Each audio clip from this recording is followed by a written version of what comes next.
Thank you for coming to my webinar today.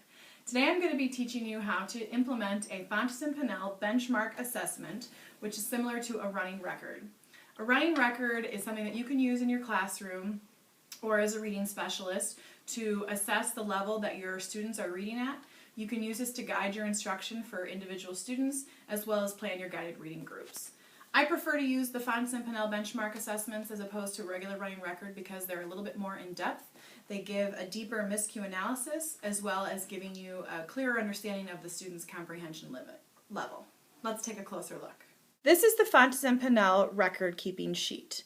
As you can see over here, you can get a clear understanding of the type of errors or self-corrections a student is making. Usually there are three types of errors that a student will make. They will make a semantic or meaning miscue, they will make a syntax or grammar miscue, and they will make a visual miscue. The meaning miscue means that they use the wrong word, but it doesn't change the meaning of the sentence. For example, they might say, a student went to play on the swings, and the word really was slides instead of swings. A syntax error is grammatic, which means they might say, the student is playing outside, or the student will play outside. In that error, the student just switched the two grammar words, is and will.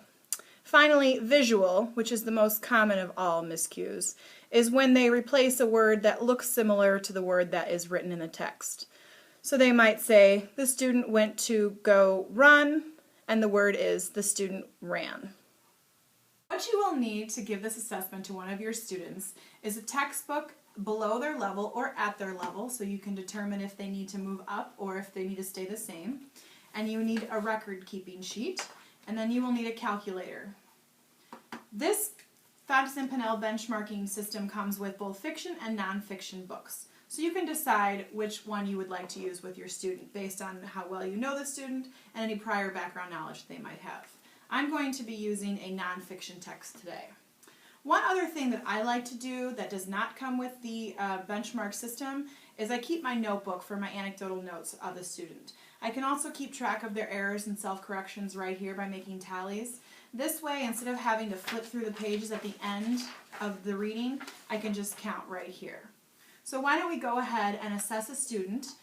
Before we do that, I'd like you to print out the nonfiction record-keeping sheet for More Than a Pet and get your pen and observational notes ready, and you can be listening to me as I record with my student, and then we will go over the result at the end. Before we get started, I want to go over your calculator stopwatch that you will use while assessing your student. When the student begins to read, as soon as they start the first word, you're going to hit the start time button. And then when they finish, you obviously will hit the end time. Then you just go down on this side and then across on the blue. The RW stands for read words, which is the number of words in the text. You will find this number on the back of your text, or you can also find it on your record-keeping sheet up in the corner here. Oops, there we go. Thank you.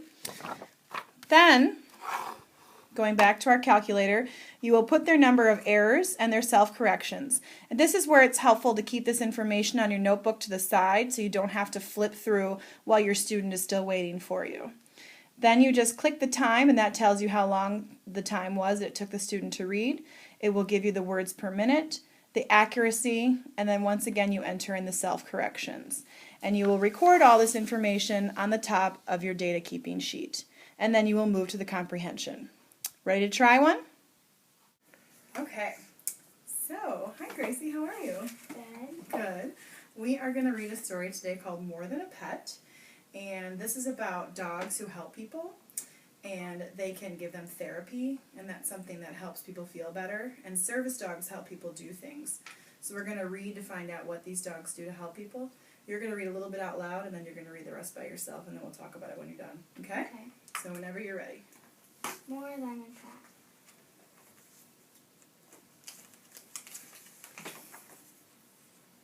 Do you know anyone who has a pet dog? Maybe you have a dog in your family. Dogs are good pets. Some dogs are more than pets. Two kinds of dogs do special jobs. Dogs that make people feel better are called therapy dogs.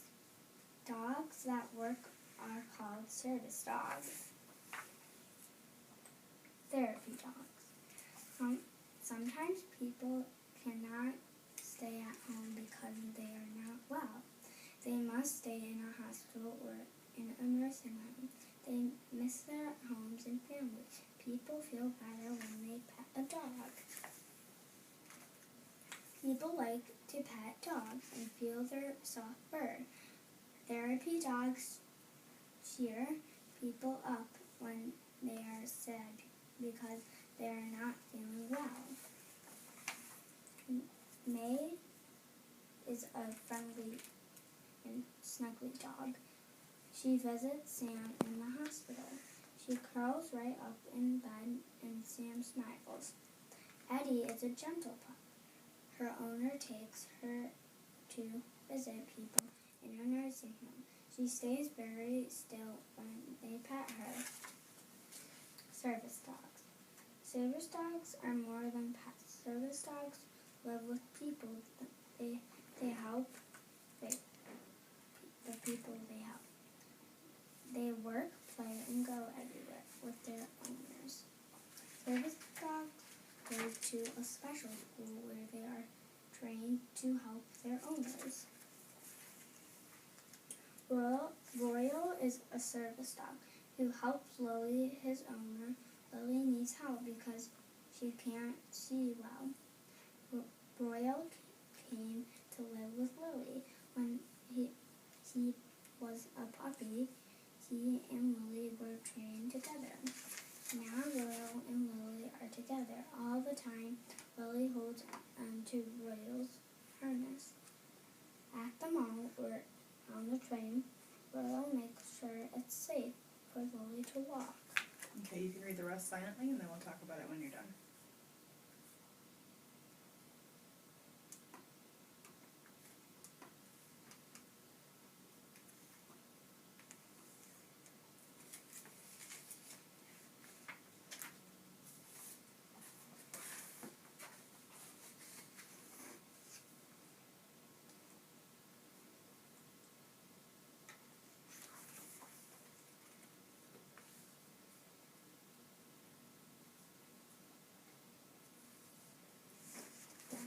Okay, great. Nice reading. You had some good feeling there. You got all those words right. Good job. So tell me, what were some things that you learned in this book? I learned that these dogs, they're nice dogs and people pet them and they cheer them up like people in the hospital, and they're therapy dogs and they help them. So what does that word therapy mean?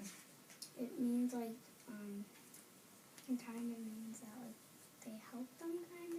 Mm-hmm. Do you remember there was a second kind of dog they talked about? Do you remember what those were? Therapy and... Service. Mm-hmm. So what do you think is the difference between therapy and service? Service dogs, service dogs,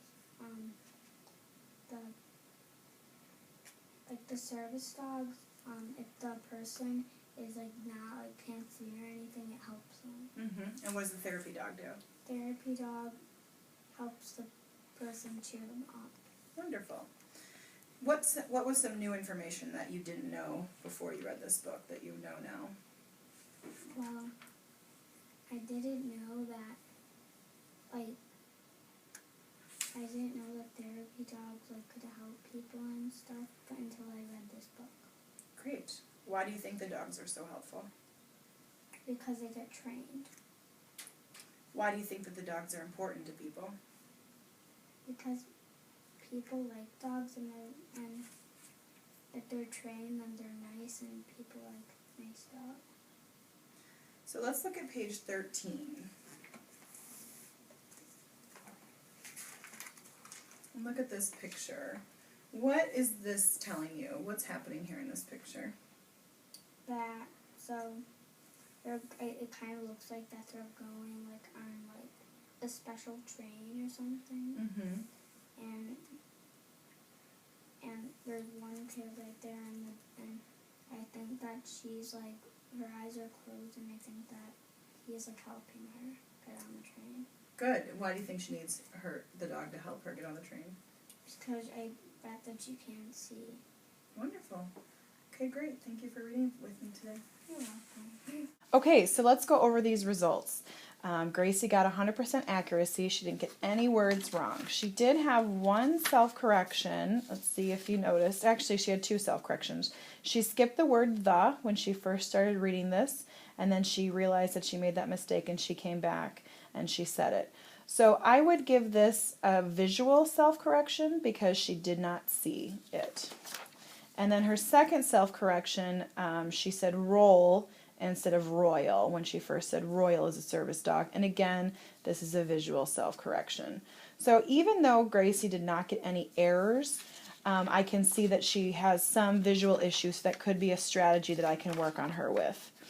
The first kind of scoring you want to do is her fluency. I didn't feel, this gives you kind of a key as to what it is. She definitely didn't read in a choppy word by word, but I don't think that she was reading in a very fluent, smooth tone. So I would give her a 2 on fluency. And then we go to comprehension. She gave me a lot of great details from the story. So within the text, her key understandings, I gave her a 3. And then going beyond the text, she did make some good comments about how therapy dogs can be helpful, that the dogs get trained, and that they are nice and people like nice dogs. So again, I would give her a 3. Now, her total score so far would be a 6 out of 6. Then you want to look for any additional understandings. I actually would give her 1 point for that because she talked about the dogs getting trained and that how dogs are nice and people like nice dogs. So she would get a 7 out of 7, which would be excellent comprehension. This is clearly an independent text for Gracie, so I would want to keep going until I found her instructional level. I hope you learned some valuable information today and you will find these tools useful in your own classroom or as a reading specialist. Thank you so much for coming to my webinar today.